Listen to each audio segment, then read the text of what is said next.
صدق اللہ العظیم وبلغنا رسوله النبی الکریم ونحن على ذلك من الشاهدين والشاکرین والحمد للہ رب العالمین.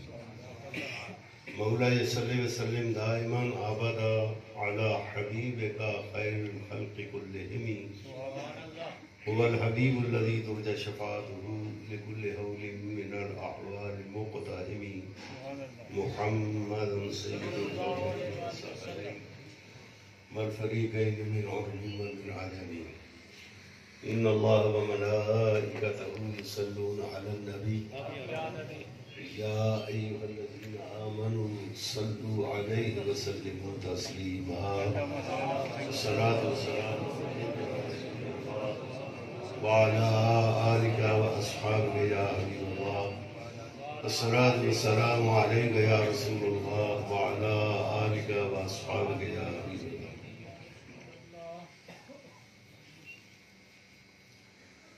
وہ دانائے صبح الختم الرسول مولائے کل جس نے غبار راہ کو بخشا فروغ وادی سینہ. نگاہ عشق و مستی میں وہی اول وہی آخر وہی قرآن وہی فرقان وہی یاسین وہی طٰہٰ. وصلی اللہ علی نور قدو شد نور ہا پیدا زمین در حب او ساکن فرق در عشق او شہدہ. اگر نام محمد را لیا ورد شبی آدم نہ آدم یافتے توبہ نہ نوح از گھر کے نجے گا. نہایت ہی واجب الاحترام جملہ علماء کرام حاضرین مجلس، السلام علیکم ورحمۃ اللہ وبرکاتہ. پہلی مرتبہ آپ سے شرف ملاقات ہو رہا ہے. چند گزارشات وقت کے دامن میں جتنی گنجائش موجود ہے، اسباق ہیں جو علماء ذی وقار اسٹیج پر جلوہ افروز ہوتے ہیں، انہیں سنانا مقصود ہوتا ہے. آپ سب کی حاضری ہمارے ساتھ مل کے لگ جائے گی. سب سے پہلے تو میں صمیم قلب سے مبارکباد پیش کرنا چاہوں گا حضرت علامہ قبلہ قاری ظفر عباس مقصودی صاحب کو کہ جن کی زیر نگرانی زیر سایہ عظیم الشان یہ جامعہ قائم و دائم ہے. اللہ تعالیٰ اسے مزید برکات سے نوازے، دن دگنی رات چگنی ترقی عطا فرمائے.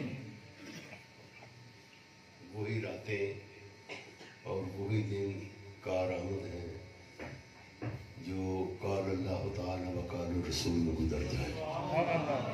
خوشا مسجد و مدرسہ خانقاہ کہ در و بود کیل و قال محمد. یہ صفحہ کی یادگاریں ہیں.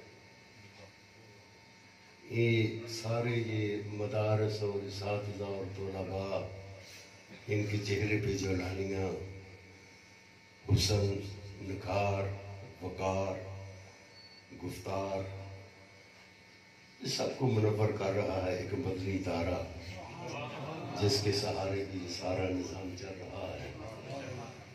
یہ ساری اس کی یادگاریں ہیں.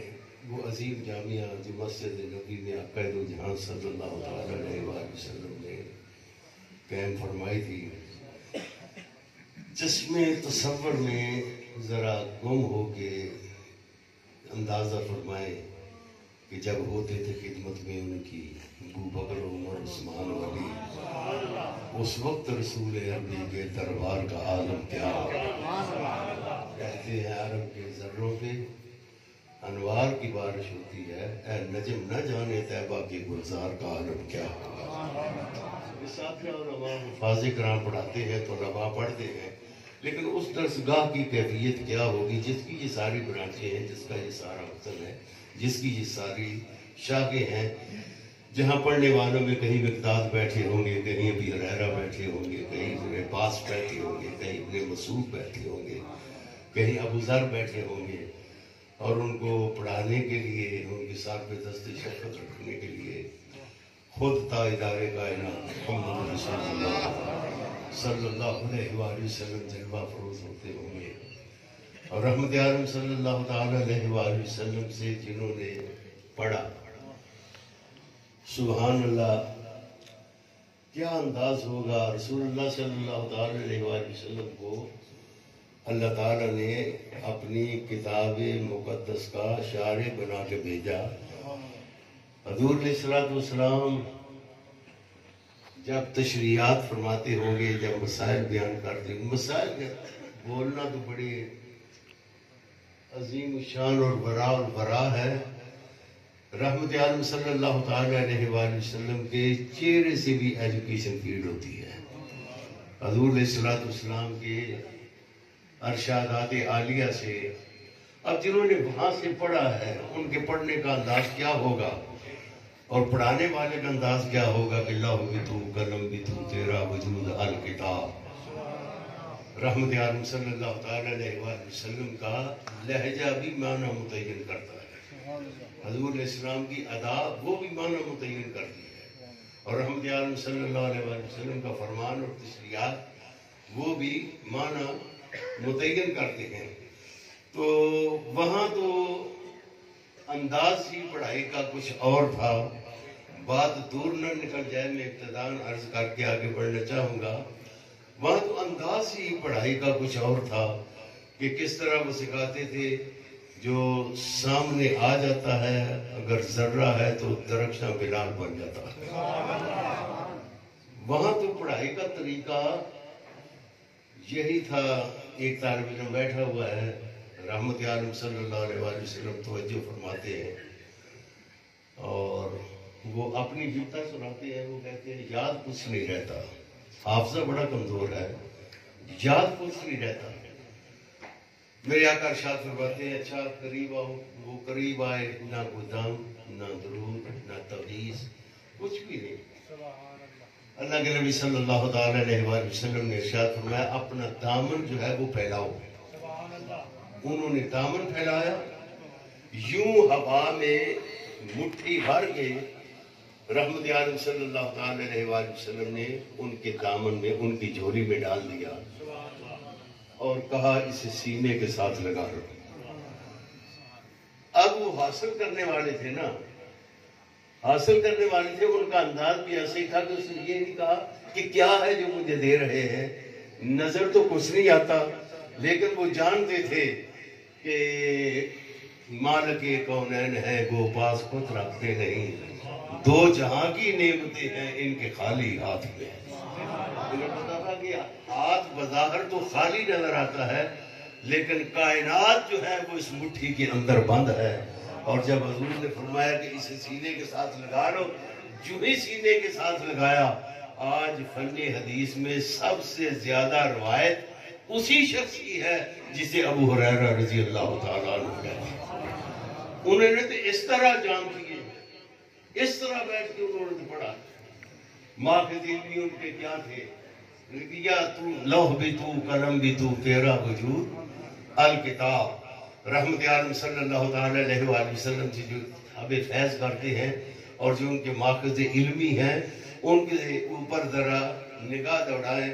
ایک شخص ہے، رسول اللہ صلی اللہ تعالی علیہ وآلہ وسلم جب کسی مجلس میں تشریف رکھتے ہیں اور کبھی حضور علیہ السلام اگر نالین مبارک اتار کے کسی مجلس میں جاتے ہیں تو وہ حضور علیہ السلام کے دونوں نالین اٹھا لیتے ہیں۔ انداز ان کا کیا تھا، علماء پہ اللہ تعالیٰ ہزار ہاں کروڑ ہاں رحمت نازل فرمائے۔ وہ تو اگر ابو طلحہ کے، عثمان بن طلحہ کے چابی دینے کا واقعہ بھی اگر نقل کرتے ہیں تو وہ یہ بھی بتاتے ہیں کہ اس کی دستی کس طرف تھی، دندانے آسمان کی طرف تھے یا زمین کی طرف تھے۔ یہ ان کے بتانے کا انداز ہے کہ ایک ایک ادا کو انہوں نے محفوظ رکھا۔ چہرے مصطفیٰ کو دیکھتے تو دیکھتے ہی رہتے۔ کسی کی زلف دوتا پہ نگاہ پڑی تو اس نے بال بھی گن کے ہمیں بتا دیے کہ داڑھی مبارک میں سفید کتنے تھے اور سر میں سفید کتنے تھے۔ اس طرح نہ کائنات میں کسی کو دیکھا گیا، نہ کائنات رات میں کسی کو سنا گیا، ورنہ جس طرح مصطفیٰ کو دیکھا گیا ہے اور جس طرح مصطفیٰ کو سنا گیا ہے، اور حضور علیہ السلام کی توصیف و تکریم میں آج دنیا کی لائبریریوں میں دنیا کی مختلف زبانوں کے اوپر 300 سے زائد کتب دنیا کی مختلف زبانوں سے وہ لائبریریوں کے اندر موجود ہیں جو رحمت عالم صلی اللہ علیہ وآلہ وسلم کے نالین اقدس کے اوپر لکھی گئی ہے۔ حضور علیہ السلام کے جوتا مبارک نالین کے اوپر جو کتب لکھی گئی 300 سے اس کی تعداد زیادہ ہے۔ اگر نالین مبارک پہ لکھی جانے والی کتابوں کی تعداد 300 سے زیادہ ہو تو چہرہ والضحیٰ پہ کیا لکھا گیا ہوگا، زلف واللیل پہ کیا لکھا گیا ہوگا، بازو رمیت پہ کیا لکھا گیا ہوگا، علم نشرہ کے سینہ پہ کیا لکھا گیا ہوگا، ید اللہ کے ہاتھوں پہ کیا لکھا گیا ہوگا، وجہ اللہ کے چہرے کے اوپر کیا لکھا ہوگا۔ آخر رضا نے ختم سخن اس پہ کر دیا کہ خالق کا بندہ خلق کا مولا کہوں تجھے۔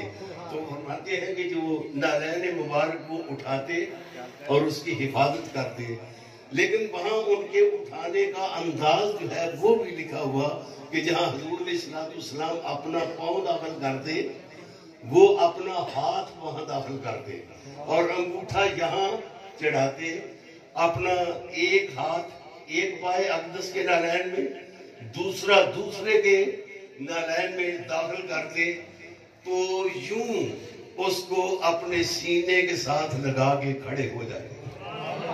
جب سینے کے ساتھ لگاتے تو پھر وہ تلوے جو زمین کے اوپر حصہ آتا وہ ان کے سینے مبارک کے ساتھ لگ جایا کرتا، اور جب تک حضور کسی مجلس کے اندر موجود رہتے وہ خود ارشاد فرماتے ہیں، وہ فرماتے ہیں کہ میں اپنے سینے کے اوپر لگا کے نالین کھڑا ہو جاتا، لیکن کھڑا ایسی جگہ پہ ہوتا تھا کہ کسی شخص کی میری طرف کمر نہ ہو جائے، اس مقام پہ کھڑا ہوتا کہ کسی اور آدمی کی میری طرف کمر نہ ہو۔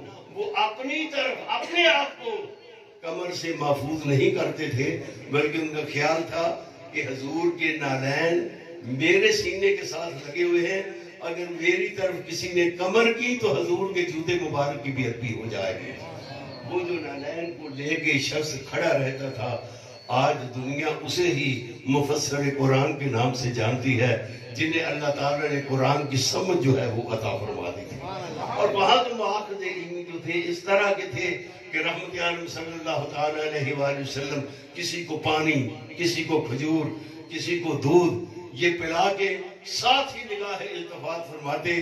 تو آج صفحہ سے وہ جو جماعتیں نکلی دنیا کے کونے کونے کے اوپر پھیلی، اللہ کا کلام لے کے، نبی کا پیغام لے کے، آپ خوش قسمت ہیں، آپ کو اللہ تعالیٰ نے وہ فیوض و برکات عطا فرمائے کہ جو مرکز مسجد نبی میں مصطفیٰ نے قائم کیا تھا، آپ کو اس کی برانچ قائم کرنے کی توفیق خدا نے اس شہر میں عطا فرما دی۔ وہی کتاب ہے جس کی تعلیم جو ہے وہ دی جا رہی ہے، اور تعلیم کا نواد قرآن مجید کی ایک آیت کریمہ آپ کے سامنے تلاوت کرنے کی سعادت حاصل کی ہے۔ بڑے خوش قسمت ہیں وہ لوگ، اپنے آپ کو اپنے نصیب کے اوپر جتنا فخر کر سکتے ہیں کریں، اور جتنا کریں اتنا ہی کم ہے۔ تورات اللہ کا کلام، زبور اللہ کا کلام، انجیل اللہ کا کلام، صحف ابراہیم و موسیٰ یہ اللہ کا کلام، یہ نازل ہوتے رہے صحیفے، لیکن آج اصلی حالت میں کہ جس کے الفاظ و آیات تو درکنار، یار جس کا رسم الخط بھی نہیں بدلا، وہ کتاب اگر محفوظ حالت میں موجود ہے تو اللہ کا قرآن موجود ہے۔ یہ بتایا گیا، لکھنے کا انداز بھی رحمت عالم صلی اللہ علیہ وآلہ وسلم نے خود بتایا۔ تو اتنی محفوظ کتاب آپ اپنے مقدر کے اوپر فخر کریں کہ خدا نے جس کتاب کی حفاظت کا ذمہ لیا، جس کتاب کی حفاظت کا اللہ نے ذمہ لیا، اس ذمے میں سے ایک ڈیوٹی حفظ کے ذریعے وہ اللہ تعالیٰ نے ان لوگوں کو عطا فرما دی جو آج مسجدوں میں بیٹھ کے خدائی ڈیوٹی پوری کر رہے ہیں۔ اللہ تعالیٰ نے ان کے ذریعے سے قرآن مجید کی حفاظت کا اہتمام فرمایا۔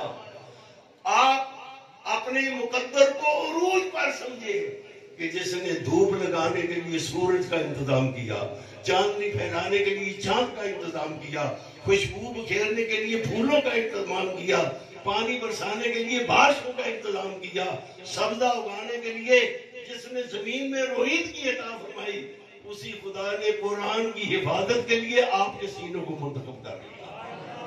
آپ جو سینوں میں قرآن لیے پھرتے ہیں، زبانوں کے اوپر آیات الہی لیے پھرتے ہیں، زمانے سے اپنے آپ کو ممتاز سمجھے، زمانے سے اپنے آپ کو جدا سمجھے، یہ اللہ تعالیٰ نے آپ کو یہ شان، یہ شرف، یہ مرتبہ اور یہ رتبہ عطا فرمایا۔ فرض کر رہا تھا اس کی حفاظت کا ایک انتظام۔ قرآن مجید نے ارشاد فرمایا فَإِن كُنتُمْ فِي رَيْبٍ مِّمَّا نَزَّلْنَا عَلَىٰ عَبْدِنَا فَأْتُوا بِسُورَةٍ مِّن مِّثْلِهِ۔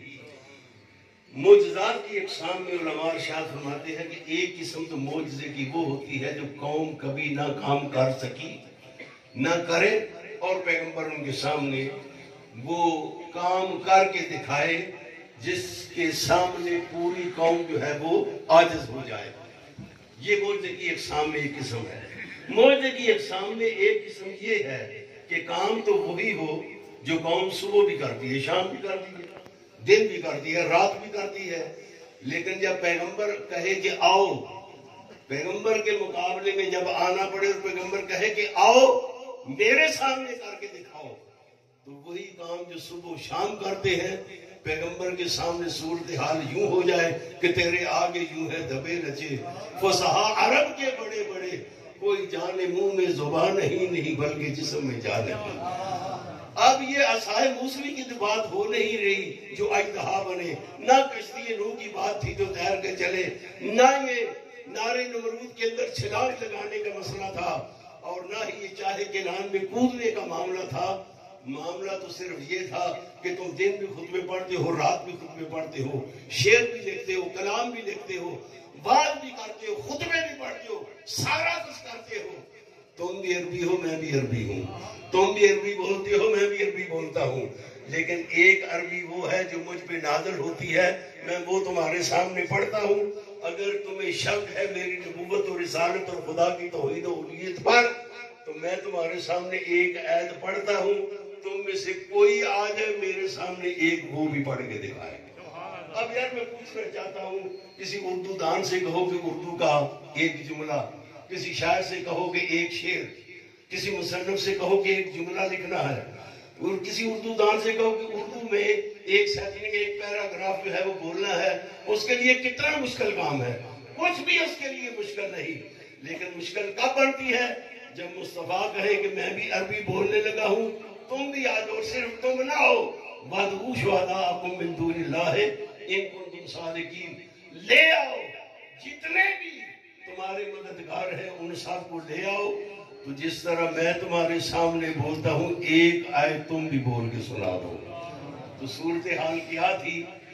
رحمت عالم صلی اللہ تعالی علیہ وآلہ وسلم نے وہ لکھتے تھے اپنی دیوان جو لکھ کے کعبے کی دیوار کے ساتھ وہ لٹکاتے تھے۔ سب سے چھوٹی سورت حجم مبارکہ میں سب سے چھوٹی سورت قرآن مجید کی سورہ کوثر رسول اللہ صلی اللہ علیہ وسلم نے حکم دیا، لکھ کے دیوار کعبہ کے ساتھ لٹکا دی گئی۔ شعراء کو دعوت دی گئی، فصحاء کو دعوت دی گئی، ادیبوں کو دعوت دی گئی، خطیبوں کو دعوت دی گئی، شعراء کو دعوت دی گئی کہ آؤ اس کے مقابلے کی ایک آیت جو ہے تم لکھ کے لے آؤ۔ رات کی تاریکی میں کوئی شخص اس کے آگے لکھ گیا تھا، اوپر تو کلام الہی لکھا ہوا تھا، اِنَّا آتَيْنَاكَ الْكَوْثَرَ فَصَلِّ لِرَبِّكَ وَانْحَرْ إِنَّ شَانِئَكَ هُوَ الْأَبْتَرُ۔ رات کی تاریکی میں کوئی اس کے آگے لکھ گیا، مَا هَذَا كَلَامُ الْبَشَرِ، یہ ہمیں کسی انسان کا کلام ہی نہیں لگتا، یہ کلام بلا شبہ رحمان کا کلام ہے، انسان کا کلام نہیں۔ تو کہا لاؤ جو بھی ہے تمہارے پاس ان سب کو بلاؤ اور اس کی مثل کوئی چیز جو ہے وہ پیش کر کے مجھے دکھاؤ، کوئی عیب جو ہے ہمارے سامنے لاؤ۔ ہوا کیا؟ کہا بلاؤ، وَإِن لَمْ تَفْعَلُوا وَلَن تَفْعَلُوا، اگر تم نہ لا سکو اور ہرگز نہیں لا سکو گے۔ آگے بڑھنے سے پہلے میں ایک بات یہاں کروں گا، علماء نے اس کے اوپر باتیں کی ہیں، اللہ تعالیٰ انہیں جزائے خیر عطا فرمائے۔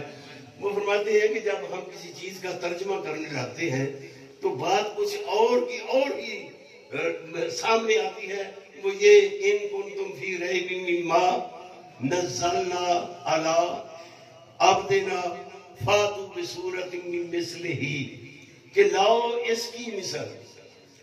یہ مثل ہی جو ہے نا اس کو بولتے ہیں ضمیر. اور کس کی مثل لانی ہے؟ جس پر یہ ضمیر پلٹ کے جائے گی. علماء بیٹھے ہوئے ہیں، طلباء بیٹھے ہوئے ہیں، مجھ سے ہزار درجہ بہتر ان قواعد کو جانتے ہیں. وہ کہتے ہیں ضمیر پلٹتی ہے اپنے مرجع کے اوپر. آیت میں پیچھے دو مرجع موجود ہیں، ایک نزلنا کا ہے، ایک عبدنا کا ہے. اب دیکھنا یہ ہے کہ مثل جو ہے وہ کس کی لانی ہے؟ ان کنتم فی ریب مما نزلنا، جو نازل کیا. آگے ہے علی عبدنا، اپنے بندے پر نازل کیا، اس کی مثل لانی ہے. تو ضمیر کا جو عام طور پر مزاج ہے وہ علماء فرماتے ہیں کہ ضمیر سفر تو مرجع کی طرف کرتی ہے، لیکن ضمیر کو زیادہ سفر کرنے کی عادت نہیں ہے. اگر قریب کوئی مرجع موجود ہو تو وہ دور کی بجائے قریب کے مرجع پر پلٹتی ہے، قریب کے مرجع پر پلٹتی ہے. اگر سفر کر کے دور جائے تو وہ تو ہے نزلنا، کہ مثل اس کی لانی ہے جو خدا نے نازل کیا ہے. اور اگر قریب کے مرجع پہ رہے تو پھر اس کا مطلب یہ ہوتا ہے عبدنا، اس کی مثل لانی ہے جس بندے پر یہ نازل کیا گیا ہے. اب اگر اس اعتبار سے دیکھا جائے تو قریب عبدنا پڑتا ہے، نزلنا بعد میں جاتا ہے. گویا منشا یہ ہے کہ پہلے اس کی صورت جیسی صورت تو لاؤ جس صورت پہ یہ صورتیں نازل ہوئی ہیں. اگر اس صورت جیسی کوئی نہیں تو اس صورت جیسی کیسے آئے گی جو صورت خدا نے نازل کی ہوئی ہے؟ کہاں سے رہا؟ اسی لیے اس صورت نو میں جان آکھاں، جان آکھاں کہ جانے جہان آکھاں، سچ آکھاں کہ رب دی شان آکھاں. جس شان تو شانہ، ایک طرف مصحف کھلا پڑا ہو، دوسری طرف چہرہ پر دعا کی تابانیاں سامنے ہو، ان کی تلاوت کیسی ہوگی؟ جو کبھی قرآن کی آیتوں کو دیکھتے اور پھر چہرہ مصطفیٰ کو دیکھتے تو انہیں پتہ چلتا ایک خاموش ہے، ایک بولنے والا ہے، ایک ناطق ہے، ایک خاموش ہے. حضرت جابر رضی اللہ تعالیٰ عنہ ارشاد فرماتے ہیں مسجد نبی تھی، آسمان کے اوپر چاند پوری تابانیوں کے ساتھ چمک رہا تھا. جامع ترمذی ہے رحمت علیہ صلی اللہ علیہ وسلم سرخ کمبل کے اندر رسول اللہ صلی اللہ علیہ وسلم مسجد میں جلوہ افروز تھے. فرماتے ہیں آسمانوں پہ چاند چمک رہا تھا، میں ایک نظر ادھر دیکھتا، ایک نظر مدینہ کے چاند کو دیکھتا تھا. یہ ان کا شاعرانہ تخیل و تصور نہیں. حدیث ہے حضرت عائشہ صدیقہ رضی اللہ تعالیٰ عنہ ارشاد فرماتی ہے لنا شمس ولل آفاق شمس، فرماتی ہے ایک سورج جہان کا ہے، ایک سورج ہمارا ہے.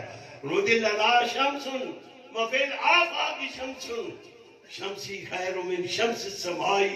فرماتی ہے ایک آسمان کا سورج ہے، ایک ہمارے گھر کا سورج ہے. اللہ کی قسم ہمارے گھر کا سورج آسمانوں کے سورج سے زیادہ خوبصورت ہے. آگے دلیل دیتی ہے، فرماتی شمس سماؤ تطلعو بعد فجر وہ شمسی تطلعو بعد العشاء، جو دن چڑھنے کے بعد روشنی دیتا ہے وہ آسمان کا سورج ہے، جو رات کے وقت روشنی دیتا ہے وہ آمنہ کا سورج ہے. ہمارا سورج جو ہے وہ رات کے وقت بھی روشنی دیتا ہے. تو حضرت جابر فرماتے ہیں میں کبھی چاند کی طرف دیکھتا تھا، کبھی رحمت عالم صلی اللہ علیہ وسلم کی چہرہ اقدس کی طرف دیکھتا تھا، اور میں فیصلہ نہیں کر پا رہا تھا کہ وہ زیادہ خوبصورت ہے یا یہ زیادہ خوبصورت ہے. فرماتے ہیں ادھر بھی دیکھا ادھر بھی دیکھا، میرے ایمان و وجدان نے جو فیصلہ کیا، فرماتے ہیں میں خدا کی عزت کی قسم اٹھا کے کہتا ہوں کہ مجھے اس چاند سے آمنہ کا چاند زیادہ خوبصورت نظر آتا تھا. وہ بھی کیوں نہ، چاند پر ہے چھائیاں، حضرت کا چہرہ صاف ہے. کوئی چہرے نو تلوار کہے، تلوار دی کوئی ٹال کہے، سورج دا کوئی چمکار کہے، چاند دا کوئی لشکار کہے. ایتھے چاند نو پوچھدا کون ہے، سورج دی نیوی تاؤن ہے.